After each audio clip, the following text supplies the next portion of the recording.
Hello student, स्वागत है आप लोगों का विद्यार्थी मित्रम ऑनलाइन प्लेटफॉर्म पे। कैसे हैं आप लोग? उम्मीद करता हूँ अच्छे होंगे। तो चलिए आज शुरू करते हैं हम लोग रिवीजन क्लास। कुछ फैक्ट्स की हम लोग बात करेंगे जिसको कि आप लोग अपने आंसर में इंक्लूड करेंगे।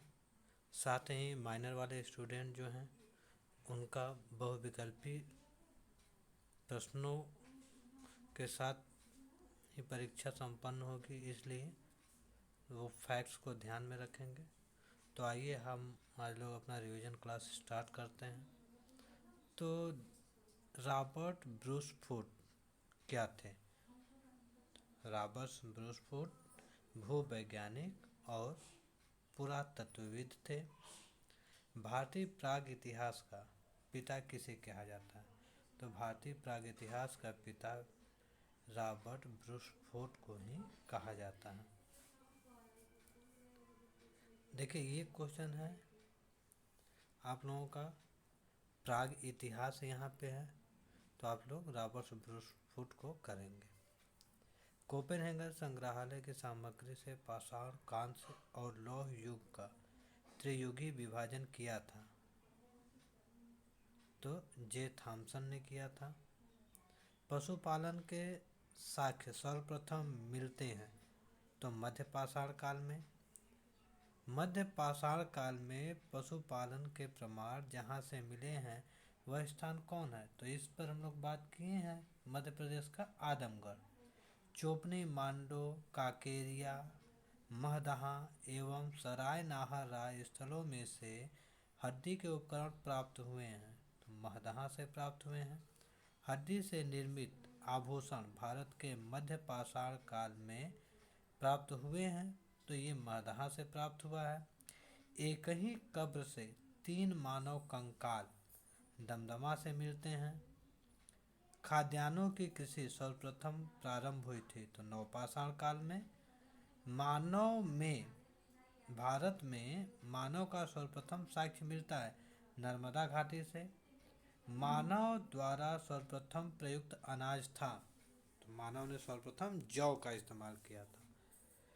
भारतीय उपमहाद्वीप में कृषि के प्राचीनतम साक्ष्य प्राप्त हुए हैं लहुरा देव से।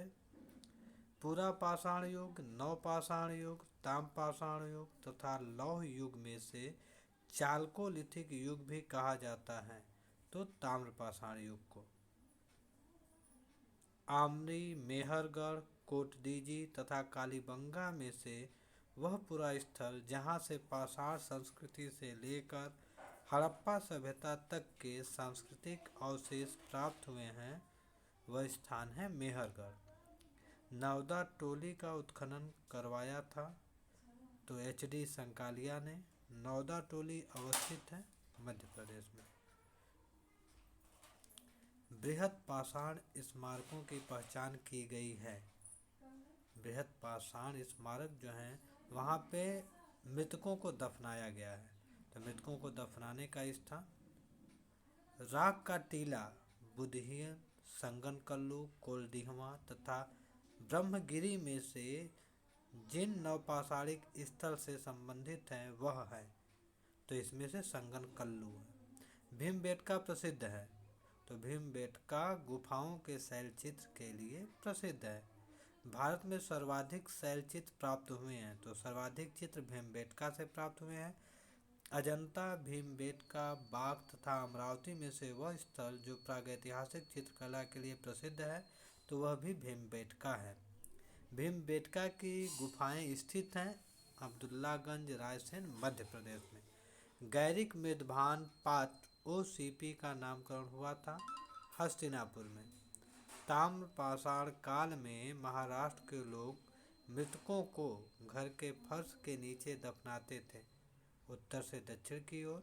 ब्रह्मगिरी, बुर्जहोम, चिरान तथा मास्की में से वह स्थल जहाँ से मानव कंकाल के साथ कुत्ते का कंकाल भी सावधान से प्राप्त हुआ है, वह स्थान है बुर्जहोम। बुर्जहोम, कोल्डिहवा, ब्रह्मगिरी एवं संगनकल्लू में से गर्त आवास के साक्ष्य प्राप्त हुए हैं बुर्जहोम से। विंध्य क्षेत्र का वह शिलाश्रय जहाँ से सर्वाधिक मानव कंकाल मिले हैं वह लेखहिया है। भारतीय पुरातत्व सर्वेक्षण संस्कृति, पर्यटन, विज्ञान और प्रौद्योगिकी तथा मानव संसाधन विकास विभागों मंत्रालयों में से संलग्न कार्यालय संस्कृति मंत्रालय का। भारतीय पुरातत्व सर्वेक्षण के प्रथम महानिदेशक जॉन मार्शल थे। राष्ट्रीय मानव संग्रहालय कहाँ है? तो राष्ट्रीय मानव संग्रहालय भोपाल में है। राष्ट्रीय मानव संग्रहालय भोपाल में है। आइए अब हम लोग सिंधु सभ्यता एवं संस्कृति की बात करते हैं। मानव समाज विलक्षण है क्योंकि वह मुख्यतः आश्रित होता है, मानव समाज संस्कृति पर आश्रित होता है। हड़प्पा संबंध है, हड़प्पा का संबंध जो है सिंधु घाटी सभ्यता से है। सिंधु सभ्यता संबंधित है तो ये आद्य ऐतिहासिक युग में आता है। सिंधु घाटी की सभ्यता गैर आर्य थी क्योंकि यह एक नगरीय सभ्यता थी। सिंधु घाटी सभ्यता को आर्यों से पूर्व की रखे जाने का महत्वपूर्ण कारक है इस समय के मृदभांड। सिंधु घाटी संस्कृति वैदिक सभ्यता से भिन्न थी। किस मायने में? तो इसके पास विकसित शहरी जीवन की सुविधाएं थी, इसके पास चित्रलेखी लिपि थी, इसके पास लोहे और रक्षा शस्त्रों के ज्ञान का अभाव था। हड़प्पा संस्कृति की जानकारी का प्रमुख स्रोत तो पुरातात्विक खुदाई। हड़प्पा सभ्यता की उत्पत्ति के संदर्भ में किस विद्वान ने क्या कहा है?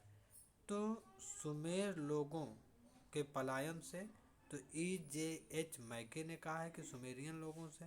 वहीं मार्टिमम व्हीलर महोदय का कहना है कि पश्चिमी एशिया से सभ्यता के विचार का प्रवसन हुआ। तो अमलानंद घोष का कहना है कि हड़प्पा सभ्यता का उद्भव पूर्ण हड़प्पा सभ्यता की परिपक्वता के परिणाम स्वरूप हुआ। भारत में चांदी की उपलब्धता के प्राचीनतम साक्ष्य कहाँ से मिलते हैं? तो हड़प्पा संस्कृति से। हड़प्पा में मिट्टी के बर्तनों पर सामान्यतः उपयोग हुआ था। लाल रंग का मूर्ति पूजा का आरंभ माना जाता है तो पूर्व आर्य सभ्यताओं से। गाय, हाथी, गैंडा तथा बाघ पशुओं में से वह जिसका हड़प्पा संस्कृति में पाई गई टेराकोटा कलाकृति में निरूपण नहीं हुआ था वह गाय है। यहाँ पे देखिए लोथल से किसके साक्ष्य मिलते हैं? तो गोंदीवाड़ा के बंदरगाह, कालीबंगा से जुते हुए खेत के, धौलावीरा से हड़प्पन लिपि के बड़े आकार के 10 चिन्हों वाला एक शिलालेख और बनावली से पकी मिट्टी के बनी हुई हल्की प्रतिकृति। आगे हम लोग देखेंगे हड़प्पा किस नदी के किनारे है? तो हड़प्पा रावी नदी के किनारे है। हस्तिनापुर गंगा नदी के किनारे है। नागार्जुन कोंडा कृष्णा नदी के, पैठन गोदावरी नदी के किनारे। हड़प्पा पुनः रावी, कालीबंगा, घग्गर, लोथल, भोगवा, रोपड़, सतलज। सिंधु सभ्यता के बारे में सत्य कथन है। नगरों में नालियों की सुदृढ़ व्यवस्था थी, व्यापार और वाणिज्य उन्नत दशा में था एवं मातृदेवी की उपासना की जाती थी।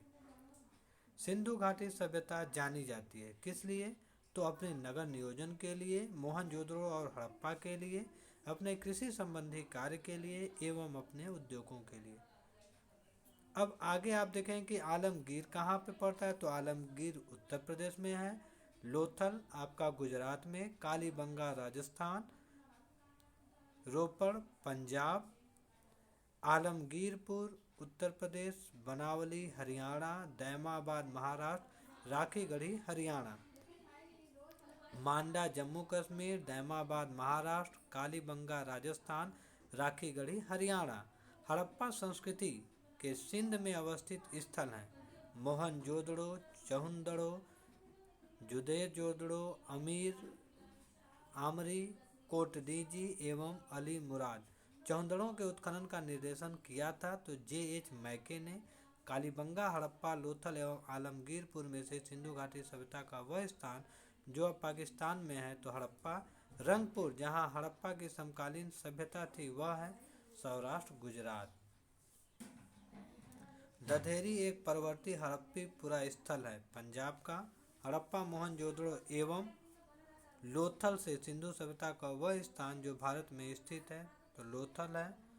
वह हड़प्पी नगर जिसका प्रतिनिधित्व लोथल का पुरातत्व स्थल करता है स्थित है भोगवा नदी के किनारे। सिंधु घाटी सभ्यता का पतन नगर था लोथल। सिकंदरिया, लोथल, महास्थानगढ़, नागपट्टनम में से वह जो हड़प्पा का बंदरगाह है, बंदरगाह, पत्तन, गोंदीवाड़ा, ये सारे वर्ड जो हैं बंदरगाह से रिलेटेड हैं जो कि लोथल हैं। कालीबंगन, रोपड़, पाटलिपुत्र तथा लोथल में से वह जो सिंधु घाटी की सभ्यता से संबंधित स्थल नहीं है तो वह पाटलिपुत्र है। भारत का सबसे बड़ा हड़प्पा पूरा स्थल राखीगढ़ी है। हड़प्पा सभ्यता का सबसे बड़ा पूरा स्थल मोहनजोदड़ो। सिंधु घाटी के लोग विश्वास करते थे मातृशक्ति में। सिंधु घाटी के लोग पूजा करते थे मातृदेवी की, पशुपति की, लिंग एवं योनि की, पशुओं की, नागों की एवं वृक्षों की। सिंधु घाटी सभ्यता की खोज में जिन दो भारतीयों का नाम जुड़ा है वो राखल दास बनर्जी जिन्होंने मोहनजोदड़ो की खोज की थी तथा दयाराम साहनी जिन्होंने हड़प्पा की खोज की। तो हड़प्पा की खोज किसने की? दयाराम साहनी ने। लोथल एस.आर. राव, सुरकोतड़ा जे.पी. जोशी और धौलावीरा जे.पी. जोशी। हड़प्पा का उत्खनन करने वाला प्रथम पुरातत्वविद जो इसके महत्व को नहीं समझ पाया था वो थे कनिंघम। और आप एक चीज़ और याद रखें कि यही कनिंघम महोदय ही हैं जो कि भारतीय पुरातत्व के पिता कहे जाते हैं। भारतीय पुरातत्व के पिता कनिंघम हैं। प्राग ऐतिहासिक रॉबर्ट ब्रूस फूट। इतना आप लोग याद रखेंगे। R D. Banerjee, K N. Dikshit, S S. Vats तथा बी.ए. स्मिथ में से वह जो हड़प्पा और मोहनजोदड़ो के उत्खनन से संबंधित नहीं थे तो बी.ए. स्मिथ थे।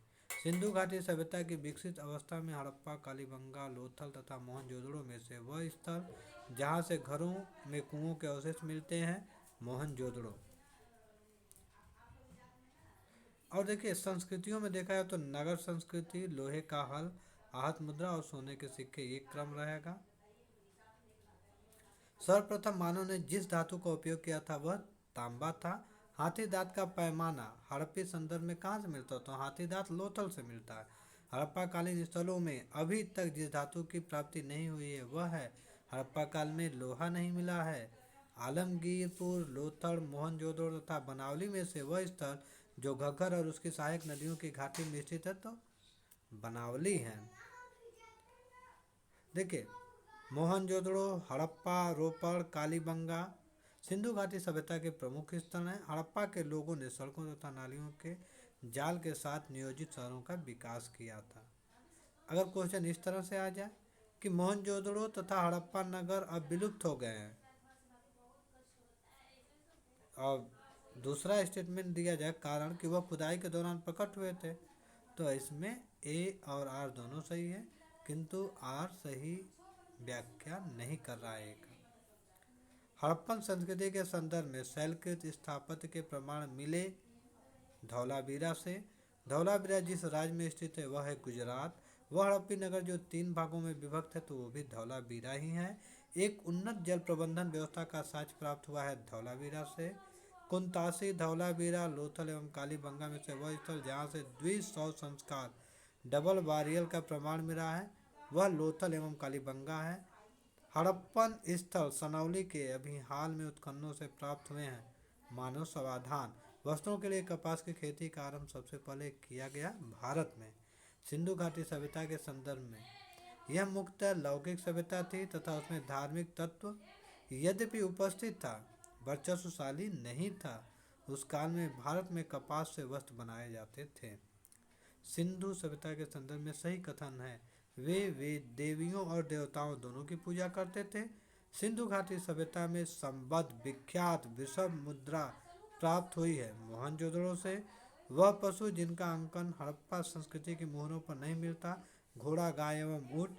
जिस पशु के अवशेष सिंधु घाटी सभ्यता में प्राप्त नहीं हुए हैं वह है शेर। मृण पट्टिका पर उत्कीर्ण सिंह युक्त देवी की कृति प्राप्त हुई है कलीबंगा से। वह सभ्यता जो नील नदी के तट पर पनपी वह मिस्र की सभ्यता है। माया, एज़टेक, मुइस्का, इंका सभ्यताओं का उत्तर से दक्षिण का सही क्रम तो एज़टेक, फिर माया, मुइस्का और इंका लेखन कला की उचित प्रणाली विकसित करने वाली सर्वप्रथम प्राचीन सभ्यता थी। तो यह सुमेरिया की सभ्यता थी। तो आज हम लोगों ने दो टॉपिक किया, पाषाण काल और सिंधु घाटी सभ्यता। इसी प्रकार से आगे भी हम लोग दो दो चैप्टर करते चलेंगे। तो इसको आप लोग एक बार दो बार देख लीजिएगा, या फ्री हैं तो ईयरफोन लगा के सुनिए, तो जानकारी आप लोगों के माइंड में स्टोर होती जाएगी, जिसका कि आप लोग भविष्य में प्रयोग करेंगे अपने परीक्षाओं में। तो आज के लिए इतना ही रखते हैं। धन्यवाद।